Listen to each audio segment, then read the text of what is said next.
ما څه دا راته ووایه موږ اکثر وګورو ځوانان نن سبا ډېر زیات په ټیک ټاک باندې لګیا دي خو چې تراول لاړ شي تاسو پرې سوشل میډیا باندې ګورئ په تراو په دوران کې د هغو داسې ویډیوز راشي چې هغه د یو مسلمان سره بیا زموږ په دې معاشره کې هغه نه ښایي دغې ځوانانو په نوم باندې څه پیغام لرئ ځینې خو پکې پولیسو ګرفتار هم کړل کروایان هم د هغو خلاف وشول زه خو هم دوی له ځان له سوچ پکار دی حدیث مبارک کې راځي د قیامت په ورځ به یو تن د خپل ځای نه قدم هم نشي سنډولی چې څوک یې د څلورو څیزونو تپوس نه دی شوی قدم به څوک نشي خوځولی هغې کې یو بنیادي تپوس چې دی عن شبابي د دې ځوانۍ باره کې به الله تپوس کوي چې فیما ابلاهو ځواني دې په څه کې زړه کړې وه د دې ځوانۍ باره کې به الله تپوس کوي د هغې نه مخکې به قدم نشي خوځولی چې څو دې د ځوانۍ جواب الله نه دی ورکړی زه وایم ځوانانو ښکلې ځوانۍ خدای درکړي دي او دا د توبې موقع ده د روجې میاشت هره ورځ یوه فرشته اواز کوي خو انسانان یې نه اوري اواز کوي و یا باغی الخیر اقبل ای نیکو کارونو والا را مخامخ شئ یا باغی الشر اقصر ای گناهونو کوونکې بند شئ نیکي کوونکو را مخامخ شئ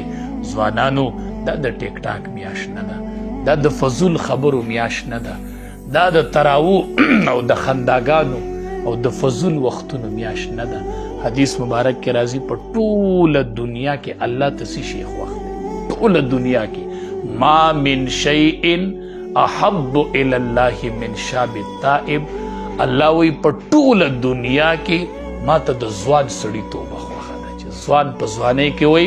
یا الله میری توبه ای ځوانانو الله ستاسو د توبې په انتظار دی دا د روجې میاشت ده په دې کې الله ډېره زر روغه کوي دا د روغې میاشت ده دې کې راشئ ای ځوانانو زه وایم محله کې ځان له قاریانو ګورئ او قاریانو ته وایه زمونږ ښکلې ځوانۍ دي ته ودرېږه او د پیشمني پورې به مونږ ولاړ یو او ته به قرآن لولې مونږ به یې اورو ځوانانو سترګې وبهیوئ اوښکې وبهیوئ د الله سره روغه وکئ نه ده معلومه دا چېرته د ژوند اخیری رمضان راشي او بیا دا موقع په لاس رانشي نبی کریم صلی الله علیه وسلم فرمای کل امتی معاف زما به هر امتی الله معاف کی خو الا المجاهرین الله نه معاف کی مجاهرین هغې کسانو ته وایي چې ګناه کوي کولاوي کوي علل اعلان کوي او په فخر کوي لکه نن سبا په مانځه پورې به مسخره کوي او ورکوي به یاد ساتئ داسې امتي الله نه معاف کوي چې هغه ګناه کوي او په جرأت کوي او ښکاره کوي او علل اعلان کوي داسې امتي به الله ونه بخي یو په یو به د الله مخې ته ځو دا هر سره پسې ریکارډ شوي دي زه خو وامه د دې نه بله د خسران خبره وي ځوان وفات شي او قبر کې کېږي وروستو یې خلک بربنډې ویډیوګانې ګوري تراو پورې مسخرې کړي هغه کاته شي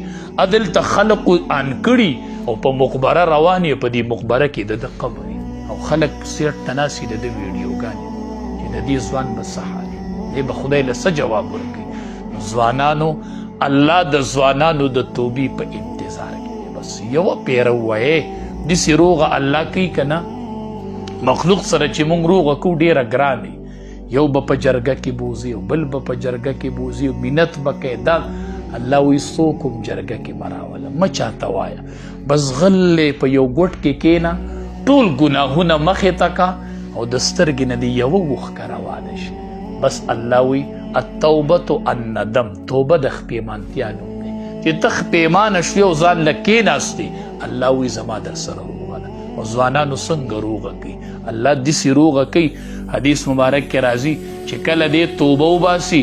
الله وایي زه یې ګناهونه د ځمکې نه هېر کوم د اندامونو نه هېر کوم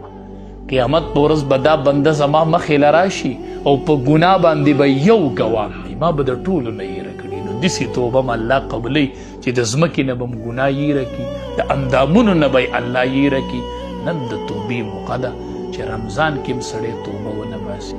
په رمضان کې سړی د الله سره جوړونه کې داسې میاشت ده چې سړی عبادت کوي عبادت ستړی شي دې غلی کینی نو الله ورله دا غلی ناسته چې د دم په عبادت کې شماري داسې قیمتي میاشت ده ځوانانو دا د توبې میاشت ده دا د الله سره د روغې